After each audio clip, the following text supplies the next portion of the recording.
Vamos a hablar en torno a la ciencia, su método y su filosofía de Mario Augusto Bunge. Los compañeros Sandra, Andrés y César van a hablar o van a compartirnos sus conocimientos, sus interpretaciones y sus trabajos, sus lecturas sobre este importante físico y epistemólogo argentino. Mario Augusto Bunge nació un 21 de septiembre de 1919 en Argentina. Es un filósofo, físico y epistemólogo que ha ganado 21 doctorados honoris y 4 profesorados honoris por universidades de América e Europa. Más enfocada a la ciencia, podemos decir que la ciencia se utilizaba para comprender, domar y modificar el mundo natural de acuerdo a las necesidades biológicas y espirituales del ser humano. Para Mario Bunge, la ciencia es el conjunto de ideas racionales, verificables y falibles para elaborar construcciones conceptuales del mundo. Mediante estas construcciones, la ciencia ha sido aplicada para mejorar el medio natural, a partir de las necesidades humanas y la creación de bienes materiales y culturales. Esta ciencia aplicada se convierte en tecnología. Mario Augusto Bunge divide la ciencia en dos: la ciencia formal y la ciencia fáctica. La ciencia formal son las ciencias que integran saberes formales, racionales, verificables y sistemáticos. Se dice que también hacen parte de sistemas como lo son la lógica y la matemática, que no tienen un objetivo opuesto, pero tampoco se ocupan de los hechos, por lo tanto no dan información sobre la realidad. Las ciencias formales tratan con ideales que implican condiciones abstractas e interpretadas y solo existen en la mente. Se denominan formales ya que sus objetos no son procesos ni cosas, son formas en las que se pueden incluir contenidos tanto fácticos como empíricos. Ya que el significado fáctico que se le asigna a los objetos formales no es una propiedad intrínseca de los mismos, se puede decir que las ciencias formales no están en conflicto con la realidad. En ese sentido, las ciencias formales no se aplican a la realidad, sino que se aplican a la vida cotidiana. Las ciencias fácticas. Las ciencias fácticas se refieren a los entes extracientíficos, sucesos y procesos concretos, por lo que en su metodología utilizan la observación y la experimentación. Por otro lado, las verdades que nos dan las ciencias formales no son absolutas, sino relativas a sus sistemas lógicos y principios teóricos. No se emplean símbolos vacíos, sino símbolos interpretados. Se dice que la racionalidad no es necesaria, pero la racionalidad es necesaria, pero no es garantía de que se obtenga la verdad, por lo que exige que los enunciados de esta ciencia sean verificables mediante la experiencia. De esta manera, las ciencias formales se orientan a demostrar y probar, y por lo tanto son completas y finales, mientras que las ciencias fácticas son temporales, pues verifican hipótesis que en su mayoría son provisionales. Sus rasgos esenciales son la racionalidad y la objetividad. Mario Bunge define la racionalidad como el conocimiento constituido por juicios y raciocinios que además efectúan operaciones y tienen como punto de partida y punto final las ideas. Estas ideas a su vez se organizan en sistemas para conformar teorías. Por su parte, la objetividad o el estudio o el conocimiento objetivo busca analizar la verdad fáctica y verifica la adaptación de ideas a hechos recurriendo o haciendo uso de la observación y la experimentación. Algunas características de la ciencia fáctica son que el conocimiento es fáctico, es decir, se enfoca o atiende a hechos. Otra característica es que el conocimiento trasciende de hechos, es decir, que se introducen hechos nuevos. Cuando se produce un enunciado, este enunciado se vuelve un hecho nuevo que no necesariamente se tiene que saber cuál es su conclusión, pero se puede predecir. La ciencia es analítica, porque busca en el estudio de objetos por su composición y relación interna. Otra característica es la investigación científica es especializada, porque estudia varios compás específicos de la realidad. Otra es que es clara y precisa, ya que busca darla a entender de una manera más simple y exacta a las personas. Otra que es comunicable, se expresa en un lenguaje más informativo. También en generalista busca desarrollar pautas generales.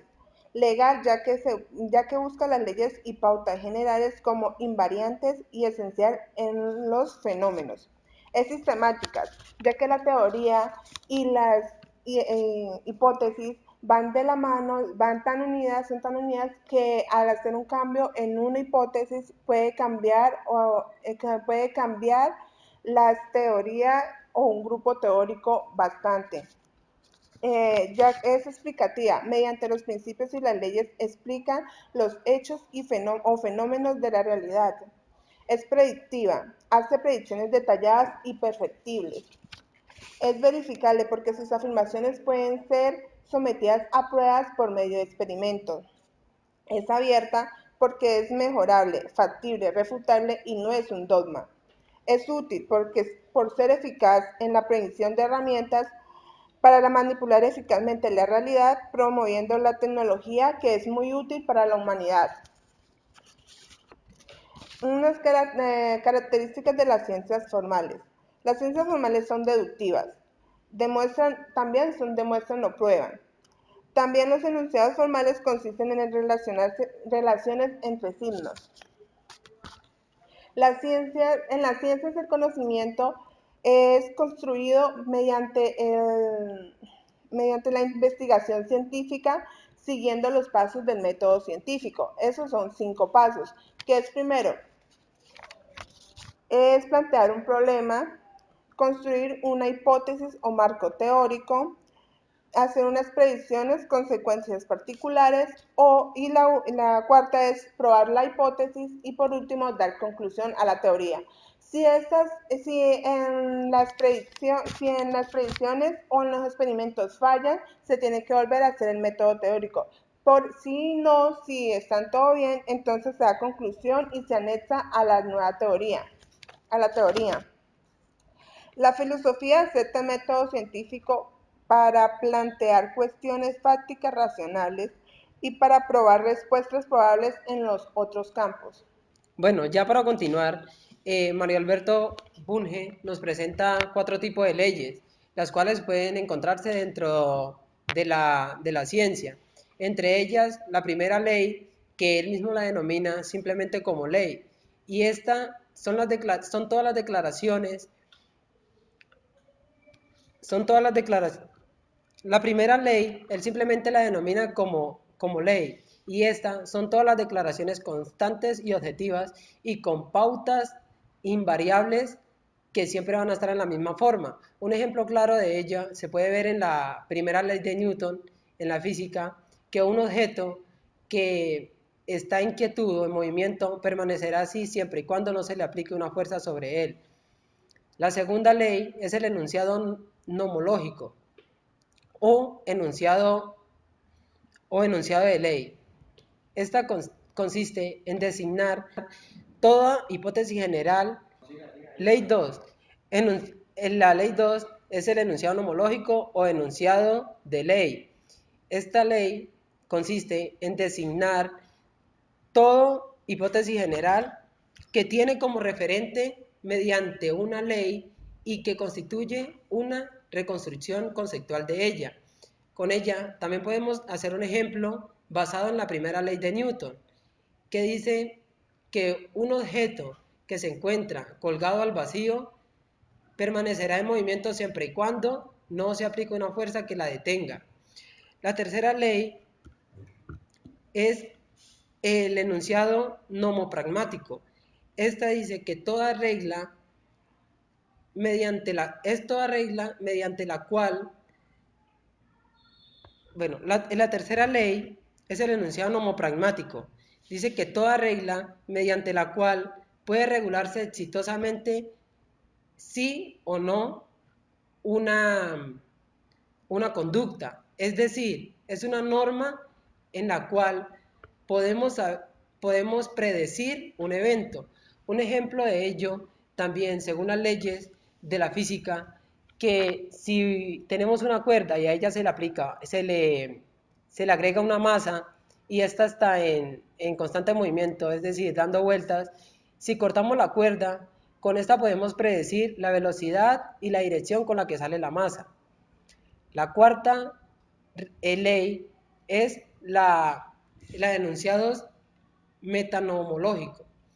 Esta consiste en designar todo principio general acerca del alcance de los enunciados de la ley pertenecientes a algún capítulo de la ciencia fáctica.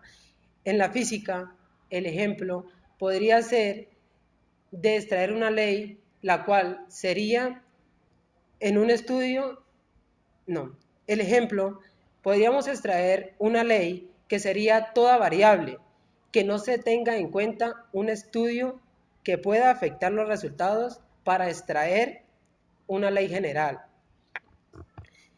Ya para resumir, se dice que existe un conocimiento científico, el cual está compuesto por dos conocimientos. Uno es el conocimiento formal y el otro el conocimiento fáctico. Este conocimiento es construido mediante procesos de investigación científico, en donde se utiliza el método